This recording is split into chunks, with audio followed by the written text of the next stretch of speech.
impermanent loss is the reason why you will never make money using concentrated liquidity pools. And I'm like, no, that's absolutely wrong. Impermanent loss is a feature, right? It's not a bug. What I've seen with CLPing and also some other DeFi strategies, for example, buying principal tokens or yield tokens on Pendle, it is very hard to track them in the meantime until they expire. On average, you see like 50, 60%. Now you're seeing over 3,000% in yield.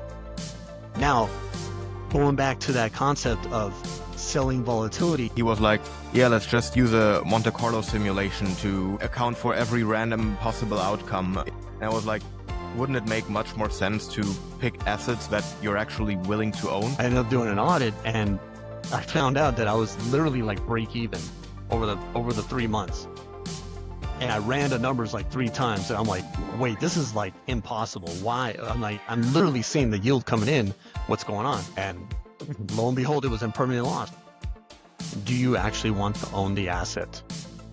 If you ask yourself that question, you get rid of 99% of the headache that comes with concentrated liquidity. Hello, and welcome back to another episode of the Odyssey Believe in Something podcast. Today, we are joined by FloatLocker, and the topic of the episode is going to be concentrated liquidity, how to use it, how to understand it properly, because there are a bunch of misconceptions out there about impermanent loss and the mechanics of concentrated liquidity and how to utilize it in your overall portfolio strategy. And if you're active in DeFi or just trading crypto and want to earn some extra yield on top of your spot holdings, I think this is going to be a quite insightful episode. So yeah, welcome FloatLocker. Thanks for having me. Thanks for having me on your podcast. Yes, we're here to dispel a lot of misconceptions and just overall, just like the sentiment towards concentrated liquidity. Absolutely. Do you want to start by telling us a little bit about your background? Because you've been active in the markets for quite a bit of time. How did you end up in crypto and DeFi? Yeah, I started trading the markets back in 2009 during the great financial crisis. And I've been trading stocks, futures, options for a while. And then I got into crypto in 2017. Got into that, traded that for a while, and in 2021 I discovered concentrated liquidity. I was part of the Uniswap airdrop, and I was like, okay, what is this thing, right? Like I was just looking at it, and I didn't initially start messing with it until like towards the end of 2021 when the market started getting a little when it started cooling off, right? Towards the end. And I started messing with it, and I first, when I first jumped in, I made all the mistakes that pretty much everybody makes. I jumped in and back then Ethereum USDC was printing 300% APRs easily, like daily, right? Good old days. Yeah, and I saw the yields just coming in, and I was keeping my ranges pretty tight, and I was rebalancing a lot.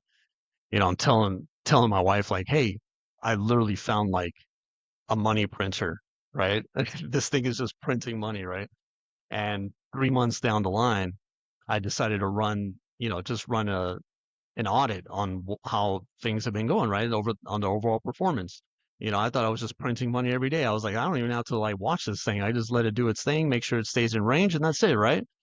But I ended up doing an audit, and I found out that I was literally like break even over the 3 months. And I ran the numbers like 3 times, and I'm like, wait, this is like impossible. Why? I'm literally seeing the yield coming in. What's going on? And lo and behold, it was impermanent loss. And I was looking at it, I was like, okay. And I was about to be in that camp where I was gonna just say, you know what, this thing doesn't work. Concentrated liquidity doesn't work. It's a fugazi, right? Like I don't even know what this thing is. And then I just kind of noticed, I'm like, you know what? It kind of reminds me of options. When you're selling option premium.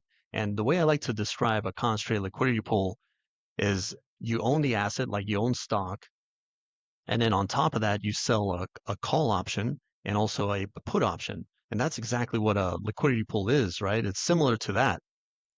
but it's also different in a way that it is liquidity pools are just been around for a long time, right? It just hasn't been available to retail traders like you and I until recently. Just look at the stock market. Apple, Google, Netflix, Nvidia, right? All those stocks, they have liquidity in them.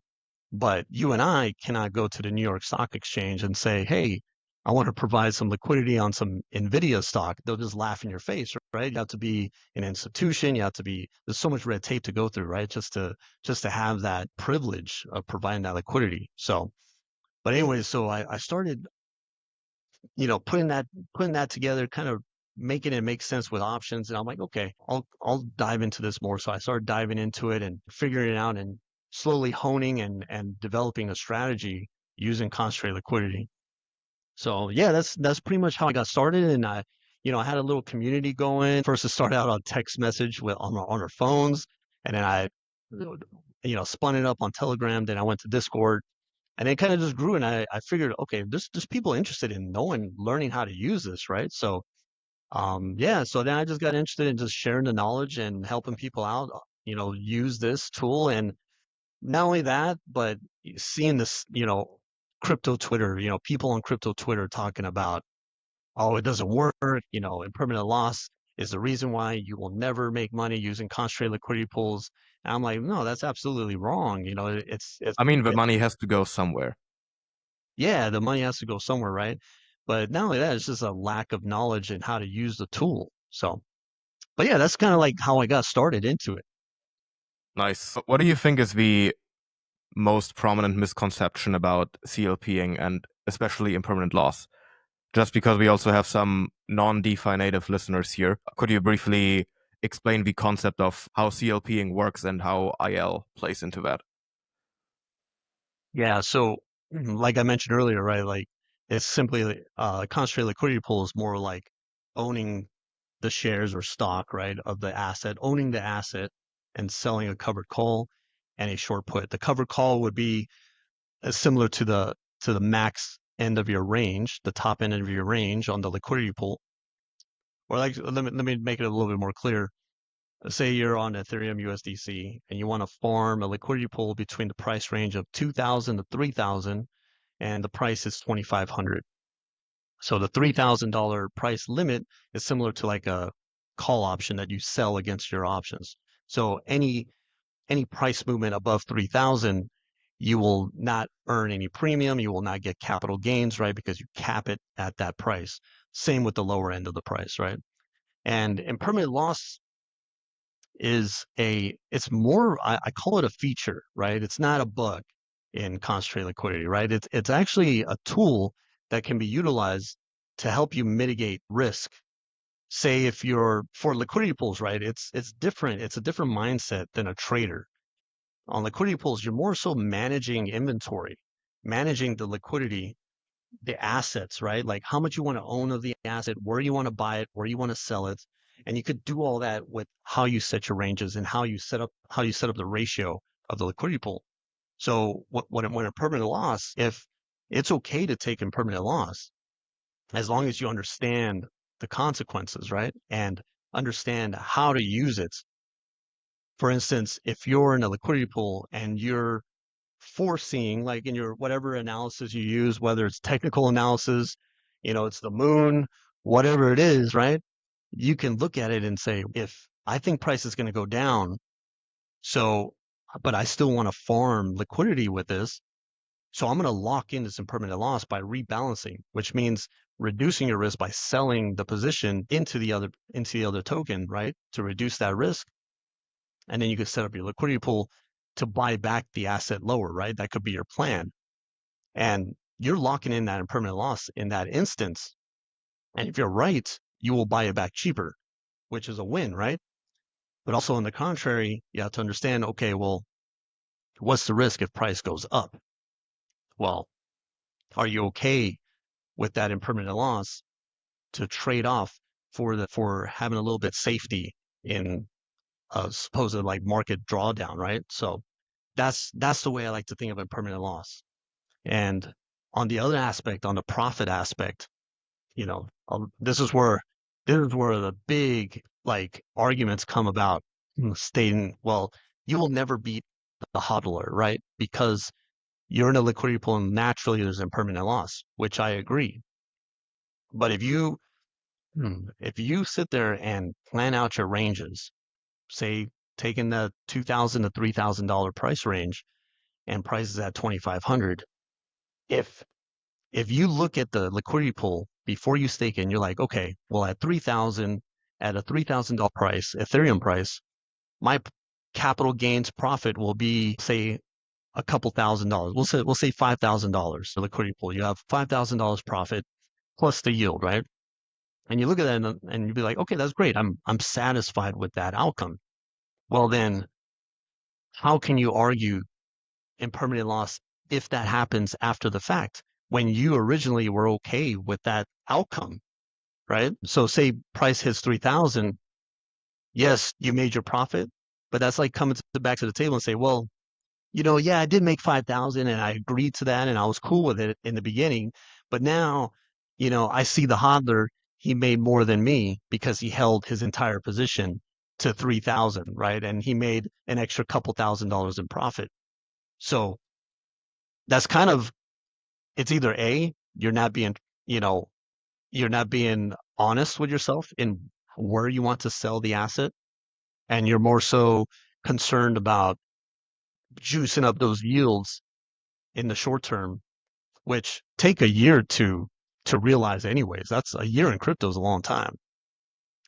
But that really comes down to like poor planning and not being honest with yourself in the outcome in Hmm. both sides, both on the upside, on the profit side, and on the drawdown side.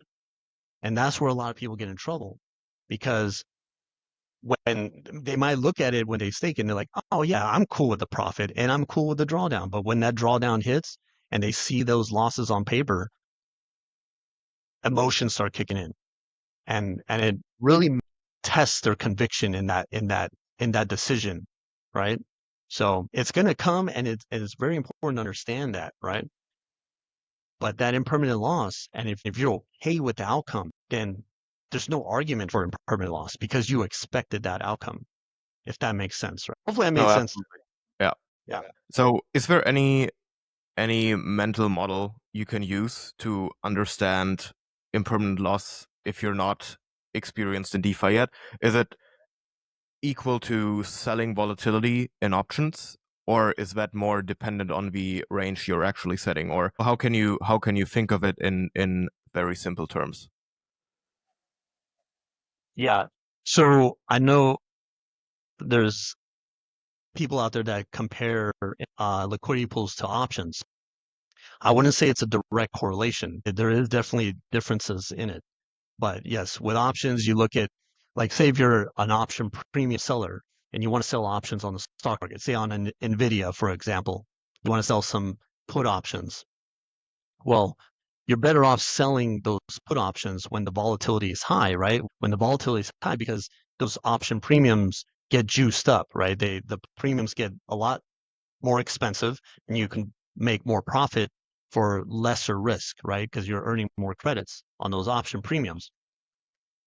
When you take it over to that concept over to concentrated liquidity, yes, it might rhyme a bit, but it's not a direct correlation because it it really comes down to, like, I really like to the way I like to look at liquidity pools is more like a business front.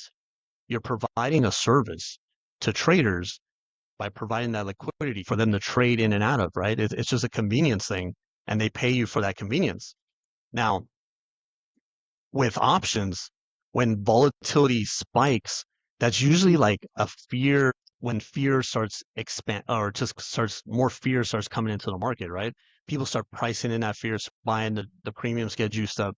But as in concentrated liquidity, I think it happens more in real time. You can't, for instance, like I could sit there and I could be in cash and wait for volatility to get juiced up in Nvidia and wait until, say I time it perfectly, like volatility expands by like 50%. And I'm like, great, now is the time for me to sell some option premium, and that's perfectly fine. You can't do that with concentrated liquidity because it happens in real time. Now, say you're in cash waiting for the liquidity pool. You wait for volatility to expand, right? Well, you see volatility expand by just price action, right? And the market getting a little bit wild. Well, if you jump in, you're like, okay, I think volatility is at its peak. I want to sell this volatility. Well, you're too late. You're already too late because it already happened, right? That volatility already happened. You can't, because earning the yield is based on transactions, right? And if that volatility spikes because there's tons of transactions, well, that's happening in real time. And you can't go in after the fact and say, okay, now I'm ready to sell this volatility. Well, you're late to the game. The game's already over. The the deal's done. You might come in and then you're going to see lesser yields come in, and you're not going to see the outcome that you would expect comparing that to options, selling options, right? So there's a similarity, but definitely a difference right there, right? It's definitely not the same. You can't approach it the same exact way as selling options. It's No, I definitely agree. real time. Also because from the little that I understand about CLPing, the payoff curves look a little different in their convexity compared to options. Because with options, it's usually linear unless you increase or decrease your positions, whereas with CLPing, depending on what you look at, it's an exponential function because the ratio shifts exponentially there. Maybe diving a little more into your thesis formation and pool picking process. What does your research, what does your process look like? How do you find pools that are interesting? How do you assess the sustainability of them? Is that a yield that is lasting? Are you participating in any token emissions programs where you're just trying to farm incentivized pools and then dump it as fast as possible? Or are you more focused on the evergreens like ETH BTC, BTC stables, or ETH stables? Question. A lot to unpack there.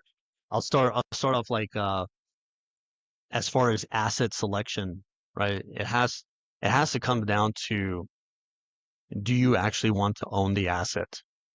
If you ask yourself that question, you will you will you will probably get rid of 99% of the headache that comes with concentrated liquidity.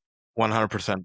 I had that discussion with a friend back in the days where he was like, "Yeah, let's just use a Monte Carlo simulation to account for every random possible outcome in the price discovery of this asset." And I was like, "Wouldn't it make much more sense to pick assets that you're actually willing to own? So even any drawdown in prices is a risk you're willing to take on, and where you maybe have a little more information and you can form a thesis on the price development of that asset versus picking something completely random." Absolutely. Yeah. And there are exceptions though. I mean, I'm not going to say it's black and white, like clear cut like that, because, that you mentioned that there are times where there are some, I'll take meme coins, for example. Sometimes there are some meme coins that print tens of thousands of percent of APR, and you can put on risk. You can put on enough risk. Like for me, when I farm those, I risk them to zero. Like I'm just like, I'll put in enough to where, like, if the token goes to zero, I'm okay with it. I mean, yes, it would sting and it would suck, but I'm willing to take on that risk to zero to try to get that yield out, right? And there are those opportunities, and definitely I do not want to buy those as they go lower, right? But there are opportunities when the market's hot, when the overall sentiment is high and everyone's euphoric. Those are good times to farm those type of assets, right? But those are only very specific times, right? And you can't farm them 24/7, 365, like that same asset, right? Because eventually the market cools off, volume dies down. A lot of those meme coins didn't print as high of an APR as they were when they first launched. Not only that, but not even meme coins, like even like mid-tier altcoins, for instance. Yes, there might be times where they're printing like 500, 1,000% APR, but it won't do that 24/7, 365. Whereas Ethereum could print, you know, 50, 60% on a regular basis, right? On a decently wide range. Compare that to the altcoin. The altcoin over time, like an aggregated average, you're probably going to see maybe 100% APR over a long period of time on an altcoin, because There will be times where the volume just dries up completely and nobody's interested in it. And you're just sitting in it, waiting and letting that, just waiting for the market to come back, right? So that's why it's very important. Asset selection. Altcoins are okay as long as you don't mind owning them and holding them for a long period of time, because it will test you at times, especially altcoins. Sometimes those yields the volume just dries up completely on them and you won't see any type of yields on them. So, yeah, that's very important to look at. So that's one thing that I look at. I always ask myself that. So, mainly I'm farming Bitcoin, Coinbase, CBBTC, Ethereum, USDC, right? Those are like Solana as well. I farm Solana as well. Those are my top three main tokens that I farm on a regular basis. So and how I analyze and set up my liquidity pools, going back to that concept of it being more of a business front and managing inventory, it's not even about, where the support, yes, I'll look at, general support and resistance on the chart, but it's definitely not like clear cut black and white. Like if Solana falls below 150, I will stop out of position, right? It's more so taking that same concept of, okay, I want to own the asset and I want to buy it lower and I want to buy it at specific prices. Like I want to own this much of Solana on the way down at these prices. So I need to set up my ranges to be able to buy the asset if price goes down, right? So sometimes they could be fairly wide, sometimes they could start off very aggressive. They could start off very aggressive and maybe the price moves just a little bit down in range, right? Maybe I don't wait until it goes completely out of range, right? Maybe like halfway down the range, and then I will unstake it, secure the bag of the asset like Solana, and then I'll restake it at a wider range to then reduce that frequency of buying if price continues to go down, right? And then I continuously repeat that process, and then I wait for that mean reversion. And when I get that mean reversion, I'm usually very wide in range to where now I'm selling the asset on the way up at higher prices, right? So it's definitely a simple approach of buying low and selling high, right? Buying low, selling high. I want to accumulate the asset at certain prices. I control the frequency of that by my ranges, how wide they are, and then on the way up, I do the same thing, right? I control the range. So nowhere in there am I saying, oh, I need this much APR, I need this much yield. I don't care about that because that comes with the territory. It comes with it, right? That's your incentive. My incentive or my primary mission when I'm investing is risk management, right? How much, how large of a position size do I want to have in the asset?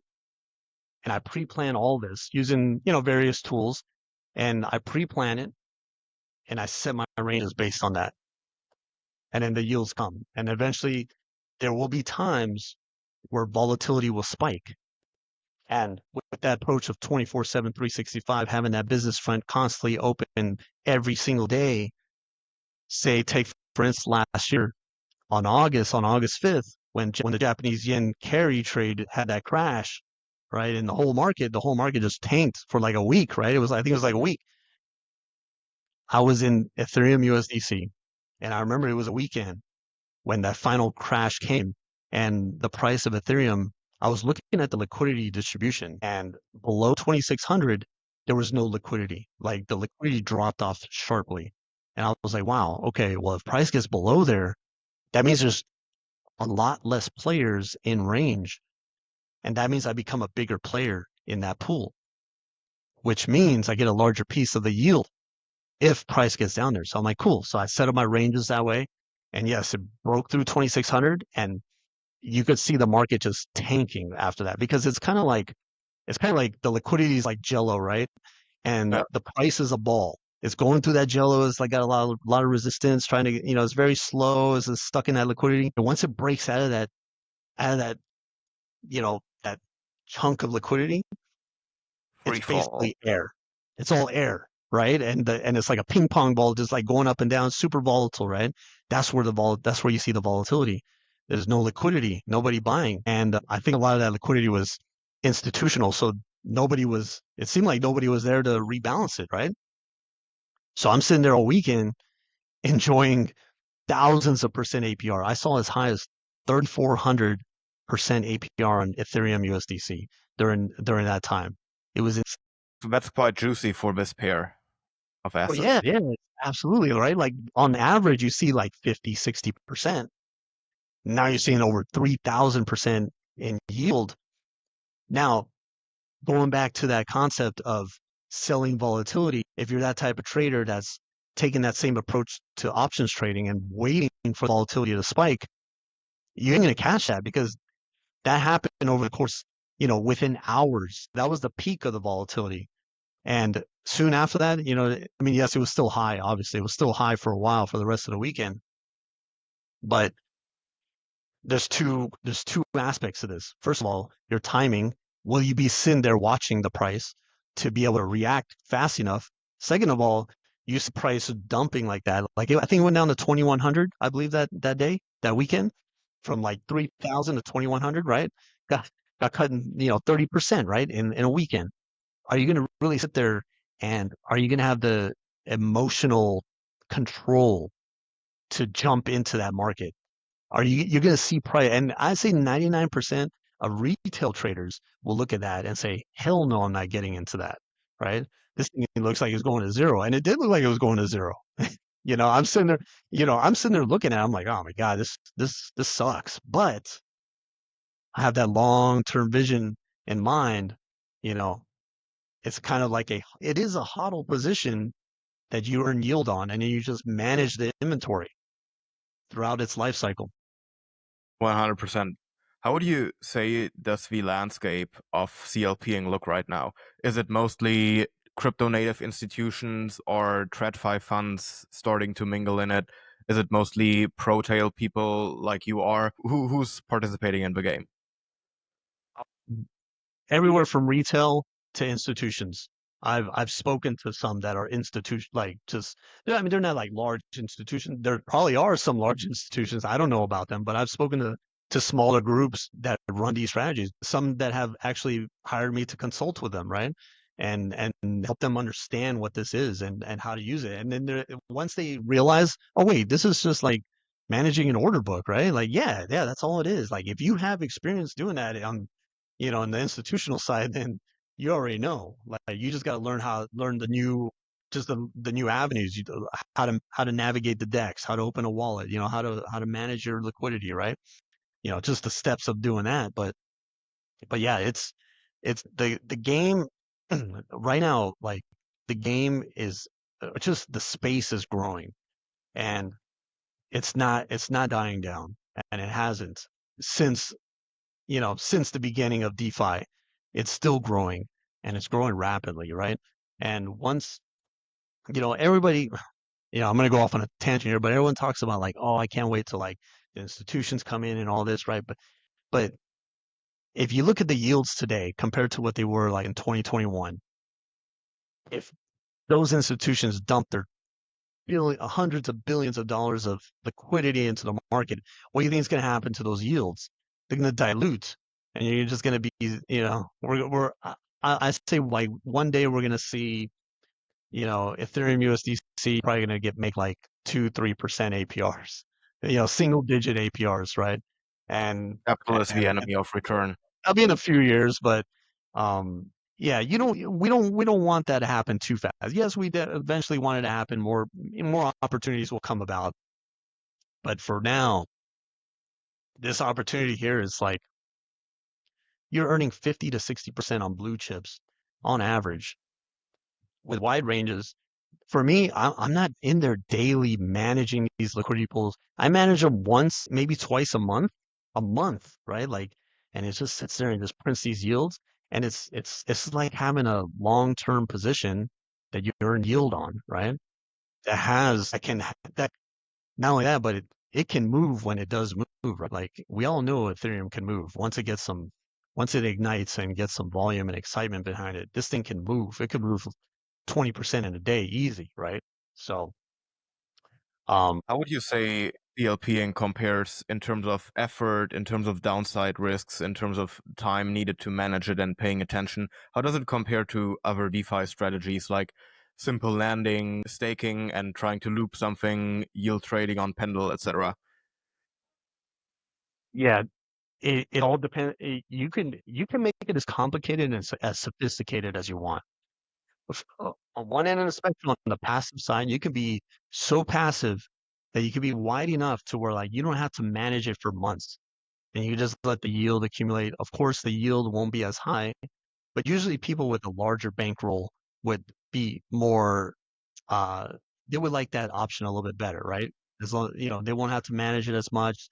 Maybe once every few months, maybe half a year, right? They could look at it and manage it, right?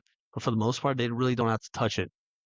But then you could get very sophisticated and very, very active. And I've met with traders that prefer that route, and they're in there. They'll sit in liquidity pool for like an hour, or even like not even an hour, right? And farm very tight liquidity pools and then get out, right? And that's usually during high volatility and when the market's very active. Yes, you can be as active or as passive as you want. That's the beauty of it. It's like you don't have to be one or the other. You can really tailor it around to like what kind of investor you are. How do you track the development of your positions? Are there any tools you can recommend? Because what I've seen with CLPing and also some other DeFi strategies, for example, buying principal tokens or yield tokens on Pendle, it is very hard to track them in the meantime until they expire, or in the case of CLPing, until you withdraw your liquidity and close the position. Is there any self-build API feeding tools, or are there good tools available out on the open market by now? Yeah, there's one that I helped develop. Me and my quant helped develop this tool. It's Jeb Track. It goes as JEBB, jebtracker.com. It's very simple. It's Power BI. It's not very intuitive. The UI is very basic, but it frees up the tracking of concentrated liquidity, because I used to track it on a spreadsheet, and it's very time consuming and cumbersome, right? Especially for someone that doesn't want to be very active in it, right? They're just like, well, if I got to do all this and track all this, I might as well just hold and hodl and forget about it, right? And so we created this tool that will that you just plug in your wallet, and then it will track all the metrics that you need to understand how you're performing in the market, right? And it tracks everything from the yield you generate, the average amount of liquidity you stake, how much yield you generated, how much on average, your P&L, and then and it tracks the most important thing, which is your liquidity pool performance versus someone that's hodling. So for every position you stake, it tracks a hodl position against that. And if you cannot outperform that by at least 5 to 10%, then your efforts are really for naught, right? Like you're doing all this work for nothing. Because if you think about it, the hodler doesn't do anything, right? All they do is buy when you buy or stake So your the liquidity. hodler still has to waste a lot of time on opening their portfolio tracker app and checking their portfolio every hour. But other than that, no management costs. Exactly, exactly, exactly. While they chill on the couch and eat some Doritos, right? And they're just chilling, watching their portfolio. And but it tracks your LP performance against that. And if you can't make anything above what a hodler makes, then you might as well just hodl, right? And I would even argue to say, and your number should be at least over 10% to make it worth it, right? Especially if you're very active. If you're not very active and more passive, I say you could get away with 5%, right? But still, it's very important to understand it. And and if that number is either at zero or a negative, then that means that you're taking on too much of permanent loss. You're over managing, micromanaging your positions, and it tells you, hey, you need to figure out what you're doing wrong. There's something wrong here. You need to look at it and figure out and fix it, right? So that's all that tool is for, and it shows your performance, shows how you're doing, making sure you're staying on track and you're not over managing, and there's that, right? And there's other tools I use too. There's one, another one I use, Metrics Finance. That one's actually a really good tool. Really good. The UI is great. It has a portfolio tracking section on it. It's a little bit more detailed, a little bit more prettier, right? Nicer, right? A little bit more expensive, but it's worth it, right? It's worth it if you're very serious about it.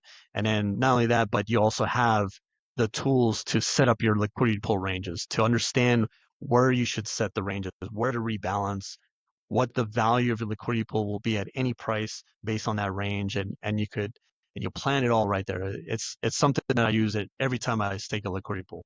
So so there's that, Nice. and I use other tools to find alpha, like there's one called Mango Pools that I use that's really good. So that's to discover potential pools, right? Yeah, like it's more like finding more of very hot liquidity pools quickly, right? Because the space is so vast, right? It's hard to find and see, but there you pull it up in an instant and you can see them. So it's excellent for that, especially meme coin traders that love meme coin liquidity pools. Yeah, it's great for that. Can you dive a little deeper into any of your best and worst trades of the last couple of years? I Doesn't have to be related to CLPing though. Oh yeah, yeah. Oh, it doesn't have to be related to LPing. Oh, no, it can That be, but it doesn't have to. Okay. Well, I mean, well, for non-LP trade, my best trade was actually a meme coin. It's called Wood, like WOULD. The Kathy Wood one, or Sorry. is it the Kathy Wood one, the ARK Invest founder? Oh, no, no, no, no, not that one. No, not that one. It got some hype because Elon Musk like tweeted he loved the meme, right? And that meme was part of the where all the Asian guys are in a crowd over the mic, and he's like Wood, right? That meme. It's based on that meme. So that one went, what was it? 1,200 like a DEX, I think I got on it. I'm still in it right now. I mean, of course, I took some profit, right? I took a profit along the way, but that's probably the biggest one. And then for LPing, my best performer, Ethereum USDC, man. Like even over like altcoin LPs, like I said, over time, the blue chips just consistently have that volume. They consistently generate that yield. You're not going to see that consistency long term with altcoins, unfortunately. Nice.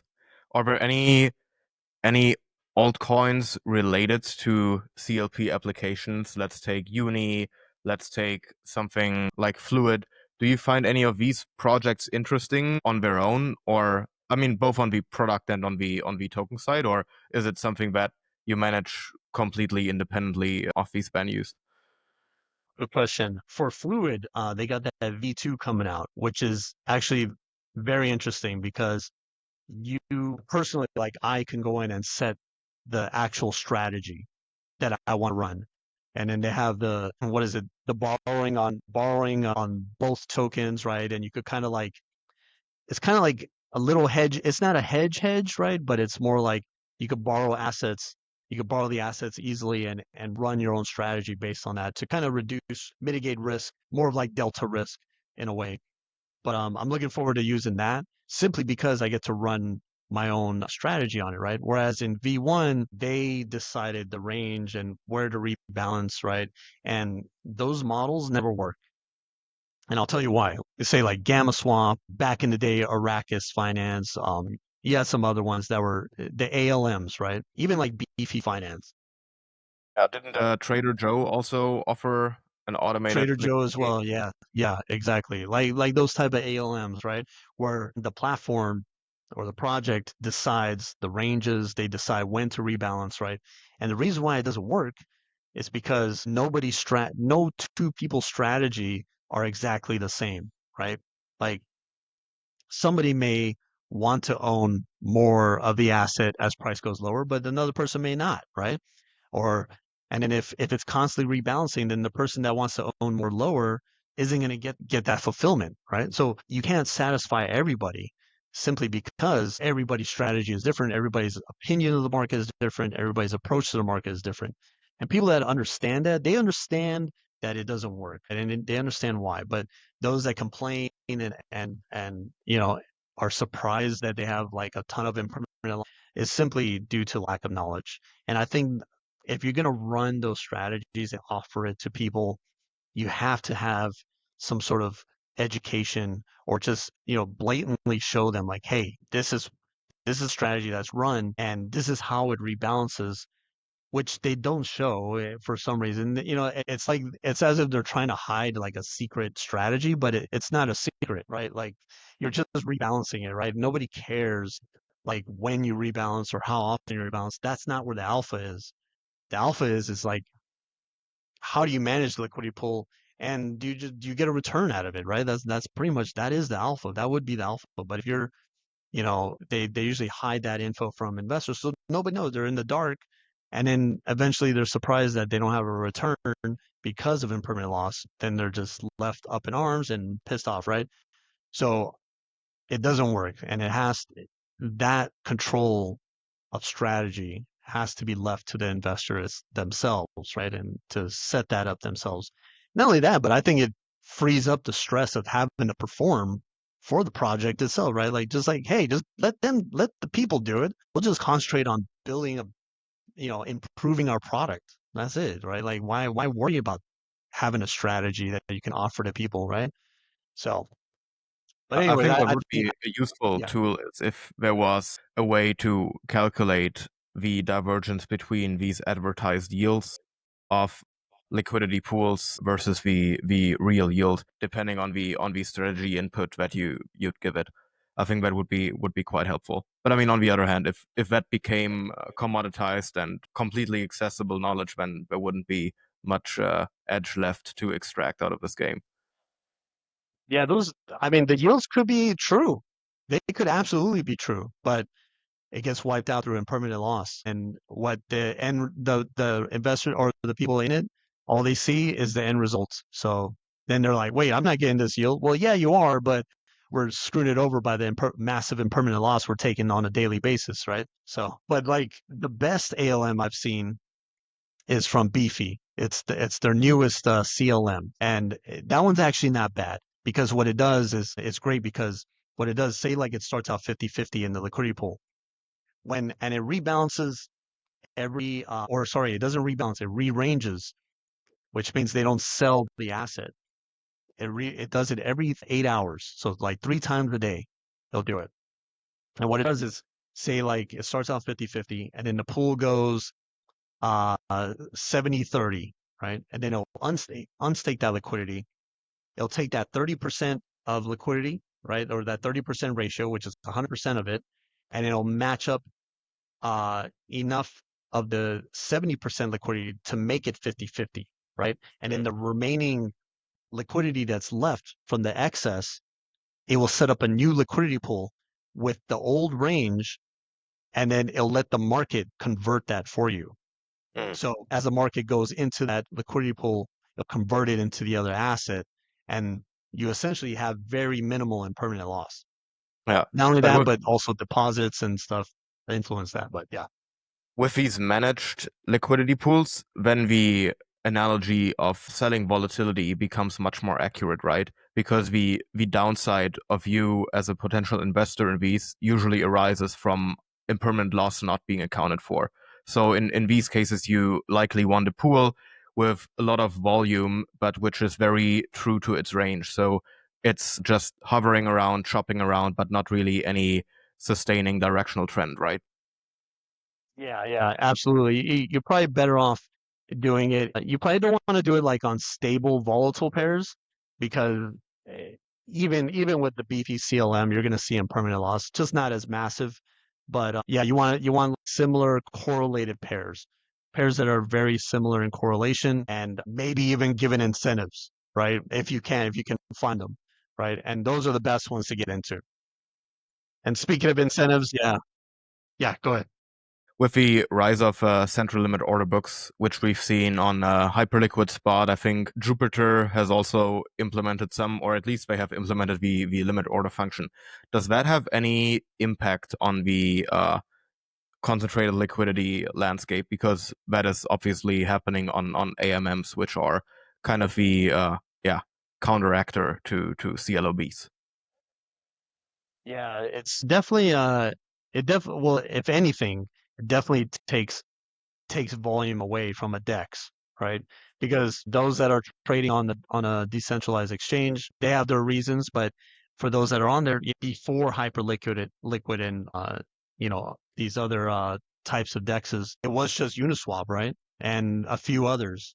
But now I think ever since Aerodrome came around, they've I'm not gonna say the volume is fake, but there is a ton of volume there, and I think they're taking an approach of showcasing like or taking the approach of just brute force volume, using brute force volume to show people like, hey, Uniswap isn't the king, isn't the end all be all of DEXs. Like we're here too, right? Like so, and they've held it up long enough, which is impressive, to get retail to start shifting over, to get liquidity out of Uniswap into there, right? And now you got Hyperliquid coming about. Now to answer your question, yes, in the short term, it may like affect concentrated liquidity, like say on Uniswap, right? Of course it will.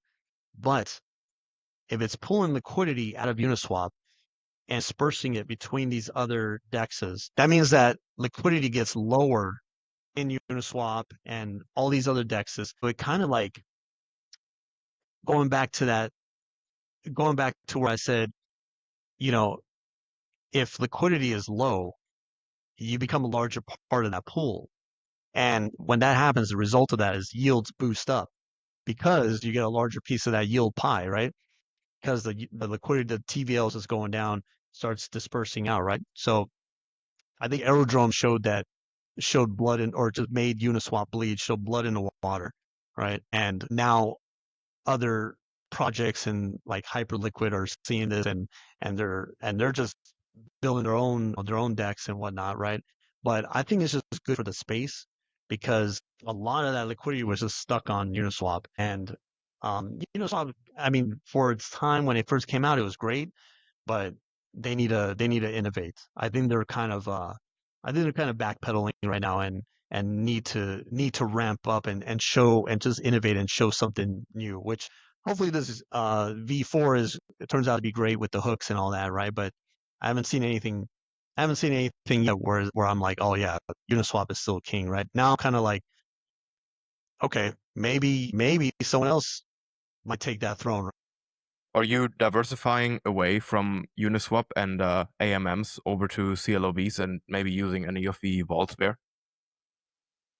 And now, me, I'm very risk averse. So, I am primarily on Uniswap, and I'll go on Aerodrome from time to time, and of course on Orca and Radium on the Solana side. I just have to see with the exploits that have happened over the years. I don't know what to expect out of like say something like Hyperliquid or something, right? Like what are the attack vectors? Like what are the possible risks? And I just don't know, right? And the yields aren't high enough, or just the risk isn't, or sorry, the reward isn't good enough for the risk for me, right? So I prefer to stay with what I'm familiar with, and I'm primarily on Uniswap, right? Because they've proven time and time again on that part that they are secure, and you're probably it's probably one of the safest places to be in the decentralized space, right? So but I'm probably the wrong person to ask for that because I'm sure there's some other degens out there that are just like, oh man, he's missing out on so many opportunities. But I look at it as, well, if this project goes to zero and my money goes with it, am I okay with that?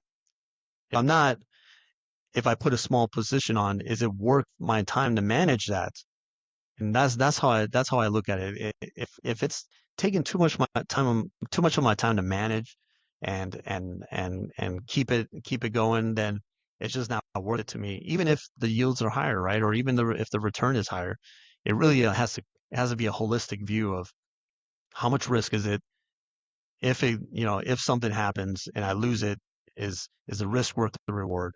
That's the way I look at it. And then I'll allocate risk if everything aligns perfectly with how I approach the market. That definitely makes sense. Do you have any closing advice to people who are somewhat new to DeFi, want to try out LPing? How would they best get started? Yeah. So start out very small, a small amount of money. Like take like 10% the size of your normal position size and practice it. And I'll say this, like the yields, the potential yields of concentrated liquidity draws people in and gets them excited, right? They see, oh my God, I could get like 100% APR on concentrated liquidity with Ethereum. Like, why am I staking it on Coinbase for like what 5% or whatever? I'm gonna go over here. Well, start out very small, and also you don't have to go very tight in range.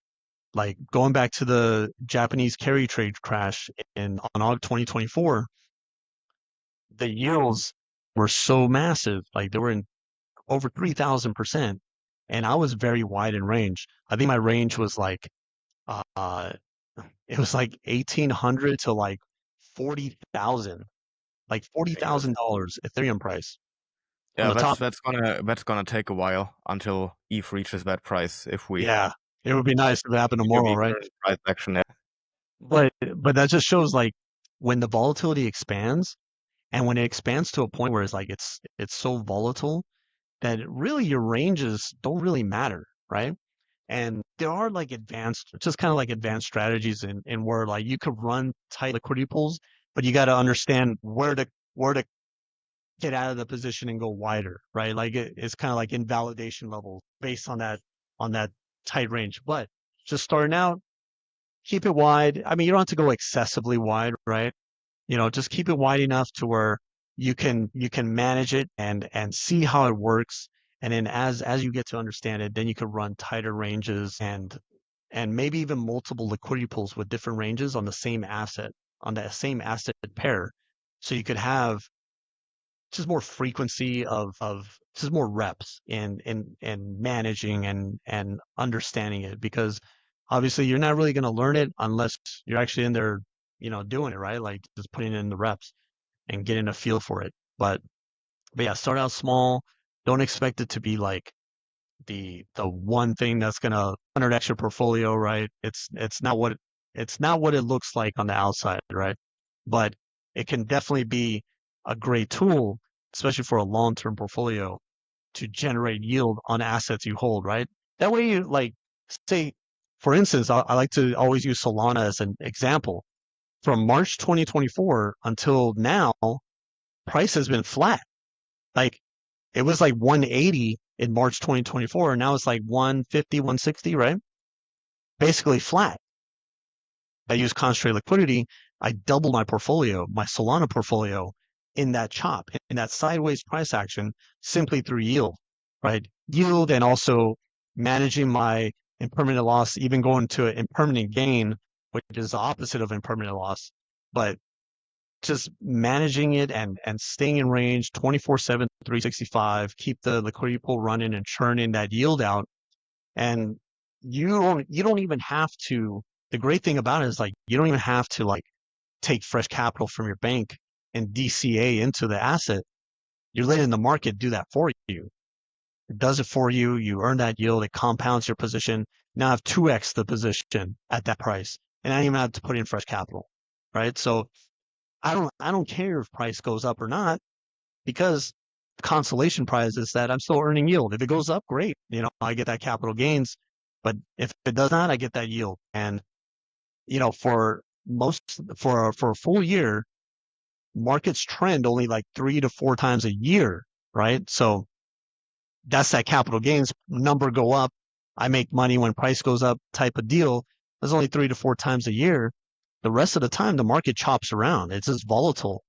And so what are you doing during those times, right? And concentrated liquidity could be that tool to help you generate yields during those uncertain times, waiting for the market to figure itself out and earn some yield in the meantime. That way you're not sitting there just holding and then eventually get so impatient with the investment that you're like, I'm out of this, right? Because it can be a headache. And during that time, Solana has went from, in March 2024, from 180, it went to 300 and then down below 100. are you really going to hold through all that, right? Like it's tough. That's a tough pill to swallow, right? That's some tough price action. So, but if you can earn some yield in the meantime while you experience those crazy price action moves, then I mean, you might not be like 100% satisfied, but at least you're earning something in the meantime. So that's what I like to Absolutely. leave people with, and that's pretty much it, man. It's just another tool in the investing belt. It's not the end all be all, but you could definitely earn some nice yield with it. What's your, maybe as a last question, final outlook for the rest of 2025? Do you think that the crypto cycle has peaked? Do you think that we'll see a blow off alt season as we did 4 years ago? And how are you positioned accordingly? I like to monitor sentiment in the market Monitoring these primarily, right? fluctuations. As what's the overall consensus? What are people thinking? And Twitter is like a great tool for that. It really shows where people are thinking on any specific asset. You just plug in the dollar sign and whatever that symbol is, and you can see what people are thinking. But for the overall market, I think people, as especially in the last month, people have kind of like got bored of it, if that makes sense. In a way where like I see it in the price action, like there's not, it's just like chopping. It's just there. It's just floating in the ether, not doing much. And when crypto's not doing much, people don't care for it because people relate crypto to high volatility, supercharged price action, right? Like I can make my 10x gains here. If Bitcoin is moving like 0.5% a day, then it's like, dude, what's going on here? Then now people over in the stock market, right? People in the stock market playing the small caps, those have been on fire. So, and when Bitcoin had a recent dip to below 100K, a lot of people got bearish, right? People just getting bearish. Whereas last year when we were getting above 90K, everybody was happy, right? Celebrating. We get below 100, everyone's freaking out, right? And it's funny to see that psychology play out in the market because it's like, dude, we were just celebrating above 90K. Now you're scared below 100. Like, doesn't make sense, right? So with that type of fear and just sentiment of, when people saw that price, I think a lot of people are either like sidelined or just, maybe holding and just waiting, right? But I think with the overall macro picture of you got the Fed, I think rate cuts are coming soon. Hopefully by September, I'm thinking, but we've already seen clues that they've already reduced the quantitative tightening, right? They've had it at like, what was it, 25 billion per month that they were selling in securities. Now it's down to 5 billion, and so that's a lot less sell pressure on the market. That's 75% less sell pressure on the market. Eventually, all this takes time, like we tend to look back at like in the past, like say back in the 70s during the Volcker era when they were raising and dropping interest rates and how the market was reacting. But we could see all that on a little chart, but that's like 10 years. This could take another few years, right? We're already like half a decade into this, or not, sorry, not half a decade. We're like 3 years into this quantitative tightening, right? Since 2022, we could see another few years of this, of as it's kind of like a big cruise ship that they're slowly turning, right? You don't want to turn it too fast because then your work could probably get all undone in an instant, right? Inflation ramps up and then we have to go back and start over, right? You don't want that, right? Like, and with the rates as high as they are, with the Fed now starting to reduce their quantitative tightening, all this, and just seeing like these things starting to play out, although it's slow, I can say all you have to do is just buy your favorite assets and just freaking wait, man. Like that's all. Like you don't have to trade. Like I tell like anybody that asks me like what they should buy or what should they trade, I'm like, dude, like just buy and hold. Like 99% of people should not be actively trading the market. Why would you want to anyways? Like you're better off just investing in high quality assets, holding it, generate some yield, maybe use some concentrated liquidity, but I'm not going to go into that. But yeah, you could generate some yield on it. But not only that, you just hold and accumulates, and then you leverage the market to do the work for you. And then you could focus on your business. You could focus on bettering yourself, improving on your career, whatever it is, and then let the market. It's kind of like cloning yourself, right? Letting the market. You got the market version of you working, and then you got yourself working on your career, right? And then you could just make more money, bring more money, and then you could save and invest more on top of that, right? It's just like that flywheel, and it just snowballs over time. A lot of people, especially young, like a lot of the young kids, like I'm in my 40s, man. I don't know if you know, but I'm in my 40s, and I've been doing this a That long doesn't time, look that way. Doesn't look that way for and sure. a lot of stress in the market, man. And it's like, I used to actively day trade back in the day, and it's I look back on it, I'm like, dude, if I would have just invested in and just let the market do the work, and then focus on like maybe building a business on the side and doing other things like or improving myself or doing whatever, I could probably be like 10 times better than where I am today, right? I look back on these things and I'm like, I waste a lot of time watching charts and trying to figure out the market, right? It's like, yeah, you might get some wins here and there, but over time, it's very hard to beat the index, very hard to beat the S&P, very hard to beat Bitcoin, right? And its returns is just very difficult to do that, right? And just want to also put this out there for portfolio allocation, right? Like everybody should own some Bitcoin in their portfolio. If you're like super conservative, want to be low risk, I say 90% of your portfolio should be Bitcoin. And then your crypto portfolio, not your entire portfolio, right? 90% of your crypto portfolio should be Bitcoin. And then the rest could be like shit coins and altcoins and whatnot, stables or whatever. But if you're like super degen, at least have 20% in Bitcoin, right? That way, like just looking back at this cycle, it's been like what, 3 years now? And there's people that are sitting there with 100% altcoins and they have had no gains. They're sitting there with losses and they're watching Bitcoin like working on a 10x right now from the lows, right? And when Bitcoin was at 15, 20K, people were like, it's too high of prices. It's too late to get into it.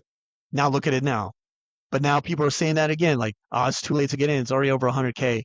It's like, dude, you're thinking the way you're thinking about it is wrong, right? Like you have to think of it as a part of like allocating your portfolio to assets that that crack the market, right? And Bitcoin is the market, the crypto market, right? You have to stay allocated to that because it's very difficult to beat Bitcoin returns over long periods of time. It's just very hard. Very few people do it.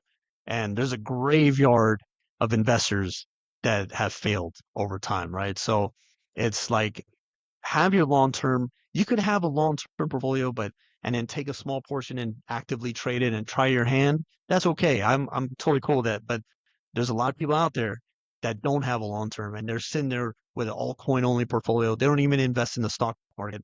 And they're sitting there with just a bunch of shit coins in their portfolio, wondering when it's going to go up. And they're missing years of compound gains over time. And it's sad. It really is sad, man.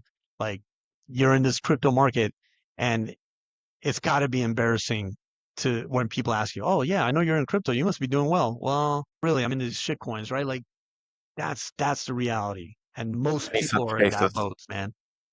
So it's like really like get that straight, have a long-term portfolio, invest in it, DCA into it, a small portion, gamble with it, do whatever you want with it.